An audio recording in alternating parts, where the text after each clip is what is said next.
Hello YouTube. Okay, here's my last post of my 220 gallon reef tank with DIY stand build. Currently, I'll go through the specs right now that I have on the tank.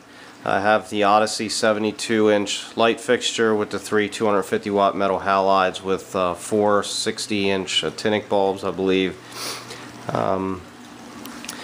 Has the corner overflows. Right now I don't have the correct pump running the whole system. I will currently be running the pump that's on my 120 Sump, which is a 1300 gallon per hour pump. Right now there's 1100 on here and I still think it's underpowered, so I may even have to upgrade to a 1500 or 1800 gallon per hour. We're on the back side of the tank now. Here is my not auto top off, but there's my water changing station. Comes right out of the ceiling. Best thing to do, no hauling any water.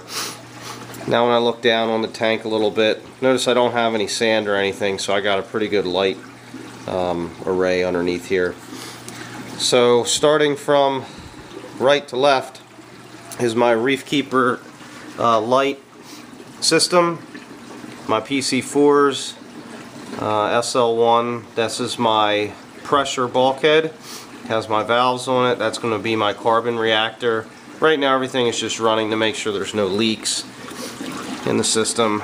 Over here I have my other PC4, and I have another power strip here just for ancillary things. I did run a completely separate plug and outlet over here with a 20 amp breaker, and those are my ballast. I'm going to do something with them so I don't have them sitting on the floor just in case there's any leaks. But I did some quick disconnect unions on the pressure lines in case I had to take them off.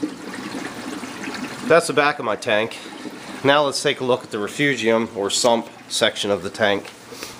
In this section I have 4 chambers. Here's the intake side of the chamber. It's going into a 7-inch felt sock. I have multiples of these. In this chamber I'm also running an 800 watt titanium heater. This thing is, you can't see it in the video, but it's got some heat waves coming off of it, let me tell you. Flows into my second chamber here, which will be where my Vertex 150 protein skimmer from my 125 system is going to be. Hopefully it can handle it, because it is way overpowered for my 125. It removes everything and anything you put in the tank. It's out. So I had to adjust the air way down. This lovely section is where the refugium will actually be placed. It's hard to tell, but this section here, this is a 75 gallon sump, so it's 18 inches across, and I believe I got a 12 inches of space from side to side, so that's going to give me a pretty good refugium.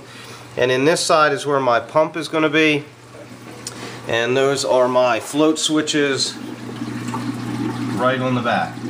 Now the top one is a safety, the bottom one is what actually operates my auto top off. Here's my auto top off bin. This bin is approximately 20 gallons, 19 gallons, so I'm probably only going to have 17 or 18 gallons in it. We're going to see how long that lasts me. If I need a bigger one, then I'm going to get a bigger one. But I don't know how much evaporation I'm going to have. 7 gallons on my 125 lasts me approximately 5 days, so I'm hoping that 20 gallons, or I'm sorry, 18 gallons is going to last me at least a week and a half or so. But we'll see. So that is it. You're probably going to want to know where the water comes from here, so let's follow the tube over. Follow it over to my valve station here, and both come down. This is my fresh water currently being made. This is my salt water that I pump from my freshwater tank into, so if I need any salt water, it's there on tap, and that's a 45 gallon salt water can. Turn this out, better lighting.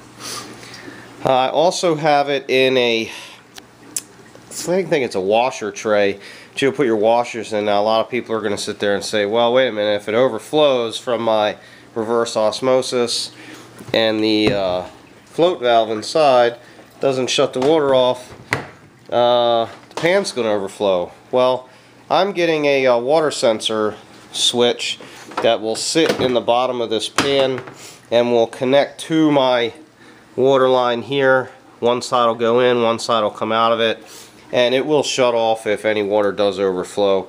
That's my old reverse osmosis system, and here's a bunch of my old tanks that I used to do because I had to haul it upstairs, so I kept it in storage tanks instead of a trash can. This is my bulk Reef Supply reverse osmosis system. This is the simple, what's this, 4-stage? Yep, 4-stage. It's got the DI resin. It's a pretty good kit. Right now they've got it on Black Friday sale, so it's pretty nice. But back over to the aquarium side. Actually, all this stuff is going to be gone, and we're going to be putting futons, some beanbag chairs, and some other stuff here. But we've got our fridge fully loaded with the only thing you need, beer. Alright, thanks everybody for watching. Have a good day.